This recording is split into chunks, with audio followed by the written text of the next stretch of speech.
আমরা অনেকেই আছি যারা করলা খেতে চাই না, কিন্তু এইভাবে রেসিপিটা বানালে ট্রাস্ট মি করলাটা অনেক কম তেতো লাগবে। And this is one of the healthy recipe, yet very tasty.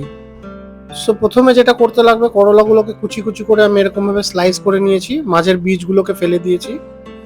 The more thinner the slice, the more better it will cook. এরপর সেই কেটে রাখা করলাগুলোতে আমি একটু নুন হলুদ মাখিয়ে জলে ভিজিয়ে মোটামুটি আধা ঘন্টা রেখে দিলাম। তাহলে কি করলার যে তেতো রসটা আসে সেটাই জলে বেরিয়ে আসবে। It's osmosis. তারপরে এটাকে ছেঁকে ফেলে দেবো। আচ্ছা, আমি এখানে মাস্টার্ড পাউডার ইউজ করছি। তোমরা চাইলে গোটা শস্যকে বেটে নিতে পারো। বি ইয়োর বেস্ট জাজ। For the interest of the time আমি ডাইরেক্ট পাউডার শস্য নিয়ে নিয়েছি। এবার আধা ঘন্টা হয়ে যাওয়ার পর ভিজিয়ে রাখা করলাগুলো থেকে জলগুলো ঝরিয়ে নিলাম। এবার একটা প্যানে দিয়ে দিলাম কিছু কালো জিরে, তার উপর দিলাম সর্ষের তেল, তারপর দিলাম কিছু কুচনো কাঁচা লঙ্কা, সাথে একটা শুকনো লঙ্কা দিয়ে দিয়েছি। 1 মিনিট একটু ফ্রাই করার পর দিয়ে দিলাম সেই জল ঝরানো করলাগুলো।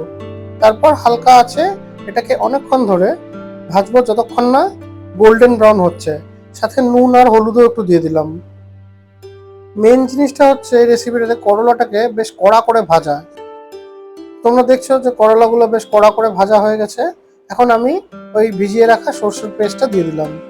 একটু জল দিলাম প্রয়োজন মতো, তোমাদের যদি না লাগে দিবে না। ব্যাস 1 থেকে 2 মিনিট আর একটু কুক করলে যখন এই তোমার জলটা শুকিয়ে আসবে, that means it is done. ঠিক এরকম ড্রাই ড্রাই হবে।